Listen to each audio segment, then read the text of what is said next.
వర్ధంతి సందర్భంగా ఘన నివాళులు అర్పించిన డిప్యూటీ సీఎం భట్టి విక్రమార్క. దేశ తొలి ప్రధాని పండిట్ జవహర్ లాల్ నెహ్రూ 62వ వర్ధంతి సందర్భంగా ఖమ్మం జిల్లా కాంగ్రెస్ పార్టీ కార్యాలయంలో డిప్యూటీ సీఎం భట్టి విక్రమార్క ఆయన చిత్రపటానికి పూలమాల వేసి నివాళులు అర్పించారు. నెహ్రూ ఆధునిక భారత నిర్మాణానికి పరిశ్రమలు, సాంకేతిక విజ్ఞానం, భారీ ప్రాజెక్టులు, ఐఐటీలు, ఐఐఎంలు, ఎయిమ్స్ వంటి సంస్థల ద్వారా బలమైన పునాదులు వేశారని అన్నారు. భిన్నత్వంలో ఏకత్వం భారత బలమని విశ్వసించిన నెహ్రూ రాజ్యాంగ ప్రజాస్వామ్య వ్యవస్థలను బలోపేతం చేశారని భట్టి విక్రమార్క పేర్కొన్నారు. హైదరాబాద్ లోని టీఎస్ఆర్టీసీ కూకట్పల్లి బస్ డిపోలో మంత్రి పొన్నం ప్రభాకర్ 60 ఎలక్ట్రిక్ బస్సులను జ్యోతి ప్రజ్వలన చేసి జెండా ఊపి ప్రారంభించారు. కార్యక్రమంలో MLA Madhavaram Krishna Rao, MLC Naveen, RTC MD Nagireddy, Medchal collector Manu Chowdary పాల్గొన్నారు. 2027 నాటికి మరిన్ని ఈవీ బస్సులను అందుబాటులోకి తీసుకువచ్చి కాలుష్యాన్ని తగ్గించడమే లక్ష్యమని మంత్రి తెలిపారు. ప్రస్తుతం రాష్ట్రంలో 960 ఈవీ బస్సులు నడుస్తుండగా త్వరలో మరో 2200 బస్సులు ప్రవేశపెడతామని చెప్పారు. మహాలక్ష్మి పథకం ద్వారా మహిళలు 310 కోట్ల టికెట్లు వినియోగించుకున్నారని వెల్లడించారు. జిల్లా కలెక్టర్ మను చౌదరి గారు, డీసీపీ గారు, లైబ్రరీ చైర్మన్ గారు, మార్కెట్ చైర్మన్ గారు, ఈడీ గారు, ఆర్ఎం గారు, మిగతా అధికారులు, ఈ డిపోకు సంబంధించినటువంటి ఆర్టీసీ, నా కుటుంబ సభ్యులైనటువంటి ఆర్టీసీ సిబ్బంది అందరికీ మరియు ఈ ప్రాంత ప్రజలకు నమస్కారం తెలియజేస్తాను. పాత్రికేయులకు ఆర్టీసీకి సంబంధించి తెలంగాణ ప్రజల యొక్క ఆశీర్వచనంతో డిసెంబర్ 3, 2023 నాడు ప్రజాపాలనకు ఆశీర్వచనం ఇచ్చిన తర్వాత ఆర్టీసీలో అనేకమైనటువంటి సంస్కరణలు, ప్రజా అవసరమైనటువంటి కార్యక్రమాలు తీసుకొని ముందుకు పోతా ఉంది. ఈరోజు హైదరాబాద్ లాంటి నగరం ఢిల్లీలాగా మారద్దని మొత్తంగా ఈవీ పొల్యూషన్ కంట్రోల్ కు సంబంధించి కాలుష్య నివారణ, ప్రయాణ వ్యవస్థను మెరుగుపరుస్తూ మరి అనేకమైనటువంటి సంస్కరణలో భాగంగా ఈరోజు దాదాపు 540 ఈవీ బస్సులను హైదరాబాద్ నగరానికే పరిమితం చేస్తూ దాని తర్వాత మొత్తం తెలంగాణలో 10,000 బస్సుల్లో దాదాపు 1000 బస్సులు ఈవీ బస్సులు నడపడంతో పాటుగా భవిష్యత్తులో పీఎం ఈ డ్రైవ్ కింద హైదరాబాద్ సంబంధించి ప్రత్యేకించి 2200 ఈవీ బస్సులను మరి ఫేజ్ వేర్ గా హైదరాబాద్ లో ప్రవేశపెట్టబోతా ఉన్నాం. దీని ముఖ్య ఉద్దేశం ఈరోజు చూస్తా ఉన్నాం, పెట్రోల్ డీజిల్ ధరలకు సంబంధించి ఏ విధమైనటువంటి ప్రజా జీవితం మీద ప్రభావం పడతా ఉందో, అది ప్రజా రవాణా వ్యవస్థ మీద ఏ విధంగా ఇబ్బంది పడుతున్నటువంటి పరిస్థితుల్లో మనం 2-3 ప్రయోజనాలను దృష్టిలో పెట్టుకుని ఇటు ఒక ఆర్థిక పరమైనటువంటి భారాన్ని తగ్గించుకోవడమే కాకుండా దాని తదుపరి కాలుష్య నివారణకు సంబంధించి మారుతున్న కాలానికి అనుగుణంగా ఈవీ వైపు కన్వర్షన్ తీసుకుంటా ఉన్నాం. ఈ కార్యక్రమంలో దేశవ్యాప్తంగా ఉన్నటువంటి రోడ్డు రవాణా ఇటువంటి యాజమాన్యాల్లో తెలంగాణ అగ్రభాగాలు నిల్చొని మనం ఈరోజు ఈ కార్యక్రమాలను తీసుకుంటా ఉన్నాం. ఇటీవల మీ అందరికీ తెలుసు, ఏ సంస్థ అయినా ముందుకు నడవాలంటే, ఆ ప్రగతికి ముందుకు జరగాలంటే అందులో పనిచేస్తున్నటువంటి సిబ్బంది ఎప్పుడు కూడా అసహనంగా ఉండొద్దు, సంతోషంగా ఉండేటువంటి ప్రయత్నం జరగాలి. ఈ మధ్య గౌరవ ముఖ్యమంత్రి గారి ఆదేశాల మేరకు డిప్యూటీ ముఖ్యమంత్రి, అదేవిధంగా 5 మంత్రుల కమిటీలు, చీఫ్ సెక్రటరీ గారు, 5 అధికారులు, సంఘ ప్రతినిధులు, ఆర్టీసీ దాదాపు 30-40 మంది కలిపి అందరూ కూడా ఆర్టీసీ కార్మికుల సంక్షేమానికి సంబంధించి మరి అనేక నిర్ణయాలు తీసుకోవడం జరిగింది. అందులో భాగంగా త్వరలోనే మరి సంఘానికి గుర్తింపు ఎన్నికలు జరిగి అందులో గెలిచిన ప్రతినిధులతోటి మరి విలీనానికి సంబంధించిన ప్రక్రియను ఆఫీసర్స్, అదేవిధంగా గుర్తింపు సంఘ ప్రతినిధులను కలిసి మరొక కార్యక్రమాన్ని కూడా తీసుకుపోయేటువంటి ప్రయత్నాన్ని వెంటనే ప్రారంభించే విధంగా చర్యలు తీసుకుంటా ఉన్నాం. అదిగాక మీకు మరి పీఆర్సీ పెరగడమే కాదు, కారుణ్య నియామకంతో పాటుగా అనేక కార్యక్రమాలు, సంక్షేమ కార్యక్రమాలు తీసుకుంటా ఉన్నాం. ఇంకా కార్మికుల సంక్షేమానికి సంబంధించి ఏ అవసరం ఉన్నా కార్మికులు, యాజమాన్యం, టీఎంలు, ఆర్ఎంలు, ఈడీలు, మంత్రి గారు, ఎండీ గారు ఎవరైనా సరే ప్రతి 2వ మంగళవారం నాడు మీ అందరితో మనం సమావేశం పెట్టుకుని ఏదైనా ఇష్యూస్ ఉంటే డిస్కస్ చేసుకునే విధంగా కార్యక్రమాన్ని నిర్ణయించడం జరిగింది. ఈ సందర్భంలో ఒకటి, కార్మికుల కృషి వల్ల ఈరోజు తెలంగాణ ప్రభుత్వం డిసెంబర్ 9, 2023 నాడు ప్రవేశపెట్టినటువంటి ఉచిత మహిళలకు బస్సు ప్రయాణ సౌకర్యం ఈరోజు దాదాపు 310 కోట్ల మంది మహిళా ట్రిప్పులు వినియోగం చేసుకోవడం జరిగింది. దాదాపు 10,500 కోట్ల రూపాయల లాభం వారికి ఈరోజు జరిగిందంటే ఈ యొక్క ఘనత కృషి నా ఆర్టీసీ డ్రైవర్లు కండక్టర్లకే దక్కుతుందనే మాట సందర్భంగా మనం చెప్తా ఉన్నాం. ఈ రోజు మీ యొక్క కష్టం వల్ల తెలంగాణ అక్కా చెల్లెలకు ప్రభుత్వ నిర్ణయం మేరకు ఉచిత ప్రయాణ సౌకర్యం మాత్రమే కలిగేయడం కాదు, ఈ రోజు రాష్ట్ర వ్యాప్తంగా మహిళా సంఘాల ద్వారా బస్సులను కొనుగోలు చేసి వాళ్ళని యజమానులుగా చేసినటువంటి ఈ తొలి రాష్ట్రం తెలంగాణ రాష్ట్రం ద్వారా ముఖ్యమంత్రి గారి నాయకత్వంలో అందరం కూడా మహిళా సంక్షేమ శాఖ మంత్రి సీతక్క, రవాణా శాఖ మంత్రిగా నేను యాజమాన్యం కలిసి ఇలా తొలిసారి మహిళా సంఘాలను బస్సు యజమానులను చేసినాం. అదేవిధంగా భవిష్యత్తులో ఇంకా అవసరమైతే మహిళా సంఘాల ద్వారా మరిన్ని బస్సులు నడిపే విధంగా ప్రయత్నం చేస్తాం. ఇది మహిళలకు సంబంధించిన అత్యంత ప్రాధాన్యత ఇచ్చే ప్రజా రవాణా వ్యవస్థగా దాదాపు ఆర్టీసీకి ఉన్న బస్సుల్లో ఒక ఏసీ తదితర బస్సులు తప్ప దాదాపు 80-90% బస్సుల్లో మహిళలు ఉచితంగా ప్రయాణం చేసే సౌకర్యం కలిగిస్తున్నాం. ఒకవైపు ప్రయాణికుల సౌకర్యం, కార్మికుల సంక్షేమం, ఆర్టీసీ అభివృద్ధి పరిరక్షణ, ఆర్టీసీకి సంబంధించి ఇప్పుడే గౌరవ శాసనసభ్యులు అదేవిధంగా మరి బండి రమేష్ గారు చెప్పినట్టుగా తప్పకుండా జిల్లా కలెక్టర్ గారు కూడా కోరడం జరిగింది. ఆర్టీసీ యాజమాన్యం తరఫున జిల్లా కలెక్టర్ గారికి హౌసింగ్ బోర్డుకు లెటర్ రాసి తప్పకుండా 5 ఎకరాల స్థలం తీసుకొని ఇప్పుడు విస్తీర్ణం చేసి కొత్తగా తీసుకుంటామనే మాట మనం చెప్తాం. ఇటీవల ముఖ్యమంత్రి గారు మరి పక్క నియోజకవర్గంలో కుతుబుల్లాపూర్ నియోజకవర్గంలో గాజుల రామారంలో దాదాపు 50 ఎకరాల స్థలం ఇచ్చినారు. ఫ్యూచర్ సిటీలో దాదాపు 100 ఎకరాలు జాగించినారు. ఆర్టీసీ టెర్మినల్స్ కడతా ఉన్నాం.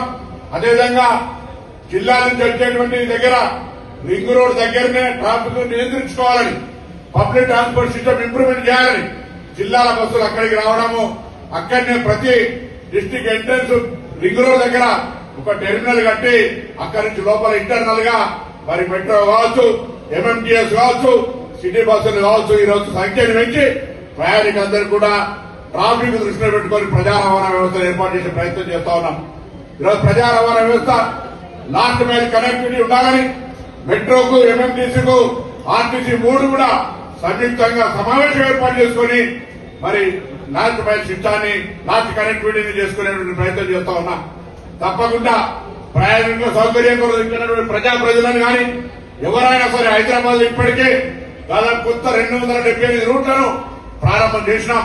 నేను అందరికీ ఓపెన్ గా తెలంగాణ ప్రభుత్వ పక్షాన, ఆర్టీసీ సంస్థ పక్షాన నేను అందరినీ కూడా కోరుతా ఉన్నా. కొత్త కాలనీలు వస్తా ఉన్నాయి, హైదరాబాద్ విస్తీర్ణం చెప్తా ఉంది.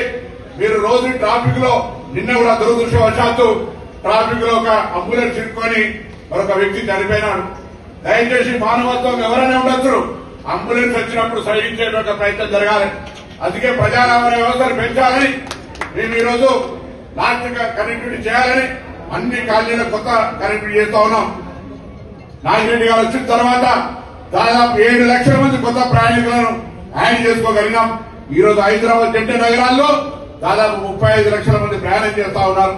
రోజు ఆర్టీసీలో 65 లక్షల మంది ప్రయాణం చేస్తా ఉంటుంటే 35 లక్షల కిలోమీటర్లు తిరుగుతూ ఉంటుంటే 40,000 మంది ఉద్యోగులు 6 రోజులు కష్టపడుతూ ఉంటుంటే ఇన్ని లక్షల మంది ప్రయాణికులకు, గ్రామీణ ప్రాంత పేద ప్రజలకు ఉపాధి కోసం తిరిగేటువంటి అనేక మందికి లైఫ్ లైన్ గా ఆర్టీసీ పనిచేస్తుంది. ఆర్టీసీని సంరక్షించుకోవడం, ఆర్టీసీని అభివృద్ధి చేయడం, ఇప్పటికే దాంట్లో భాగంగా కొత్తగా 3,000 బస్సులు కొనుగోలు చేయడం జరిగింది. అది కాక 2,200 ఈవీ బస్సులు వస్తా ఉన్నాయి. కొత్త డ్రైవర్, కండక్టర్లు, అదేవిధంగా శ్రామిక ఇతరత్ర నియామకాలు తీసుకుంటా ఉన్నాం. ఆర్టీసీ పునర్వైభవంగా భారతదేశంలో ప్రజా రవాణా వ్యవస్థలో అగ్రభాగాలు ఉండే విధంగా తెలంగాణ ప్రభుత్వం పక్షాన రవాణా శాఖ మంత్రిగా యావత్ ఆర్టీసీ యాజమాన్యం అక్కడ పనిచేస్తున్న సిబ్బంది సహకారంతో ఈ కార్యక్రమం చేస్తా ఉన్నాం. ప్రజలందరూ కూడా దయచేసి ఆర్టీసీ అంటే మనది, మనమే యజమానులం, మనమే ప్రయాణికులం, మనమే ఉపయోగించుకుంటాం. జాగ్రత్తగా ఆర్టీసీ ఆస్తులు ఇతరత్ర మనం కాపాడుకునేటువంటి అవసరం కూడా ఉంది. కాబట్టి దయచేసి అందులో పనిచేస్తున్న సిబ్బంది కావచ్చు, ప్రయాణం చేస్తున్న వాళ్ళందరూ కూడా ఆర్టీసీ ఒక రక్షింపేటువంటి కార్యక్రమానికి అందరూ కూడా సహకరించాలని కోరుతూ మరొకసారి సందర్భంగా ఆర్టీసీ కార్మికులందరూ కూడా శుభాకాంక్షలు. తప్పకుండా భవిష్యత్తులో మీ సమస్యలన్నీ పరిష్కరింపబడి సంతోషంగా ఇంకా మరింత శ్రద్ధతో ప్రయాణికుల సౌకర్యం, చేర్పే విషయంలో మన భాగస్వాములు అవుతారని ఆకాంక్షిస్తూ ఈ రోజు కుక్కటిపల్లి ఈ ప్రాంత ప్రజలందరూ కూడా మరి పొల్యూషన్ ఫ్రీ ఎటువంటి ఇబ్బంది లేకుండా ప్రయాణించేటువంటి ఈవీ బస్సులను వినియోగించుకోవాలని కోరుతూ అందరికీ శుభాకాంక్షలు నమస్కారం చెప్తూ సెలవు తీసుకుంటున్నాం. హైదరాబాద్ లో లక్షల ఇళ్ల నిర్మాణానికి ప్రభుత్వం శ్రీకారం. 24 నియోజకవర్గాల్లో ఎల్ఐజీ ఇళ్ల కోసం మంత్రి పొంగులేటి శ్రీనివాసరెడ్డి, మంత్రి అజరుద్దీన్, ఎంపీ అసదుద్దీన్ ఓవైసీతో కలిసి బుధవారం నాడు నాంపల్లి, మలక్పేట్, బహదూర్పురాలో నియోజకవర్గాల్లో స్థలాలను పరిశీలించారు. కుల్సుంపుర, అఫ్జల్ సాగర్ ప్రాంతాల్లో కాలదేరా, గడ్డియన్నారంలో శిథిలావస్థతో ఉన్న ప్రభుత్వ భవనాల పరిశీలన, పేదలకు సొంతింటి కల నెరవేర్చే దిశగా ప్రభుత్వం అడుగులు, తొలి విడతలో 1,00,000 ఇళ్లు నిర్మించాలని ప్రభుత్వ నిర్ణయం. మంత్రి పొంగులేటి. మొక్కజొన్న రైతులకు నిధులు విడుదల. మంత్రి తుమ్మల. 1,00,000 మంది రైతుల ఖాతాల్లో 2-3 రోజుల్లో జమ కానున్న 1,173 కోట్లు. మంత్రి తుమ్మల. మొక్కజొన్న సేకరణలో రికార్డులు నెలకొల్పిన రాష్ట్ర ప్రభుత్వం. ఇప్పటికే 14 లక్షల మెట్రిక్ టన్నుల మొక్కజొన్న సేకరణ. రాష్ట్రంలో గోడౌన్లతో పాటు ఇంతకు ముందు ఎన్నడూ లేని విధంగా పొరుగు రాష్ట్రాల్లోని గోదాములు కూడా మొక్కజొన్న తరలింపు. మంత్రి తుమ్మల. అర్థమైందా?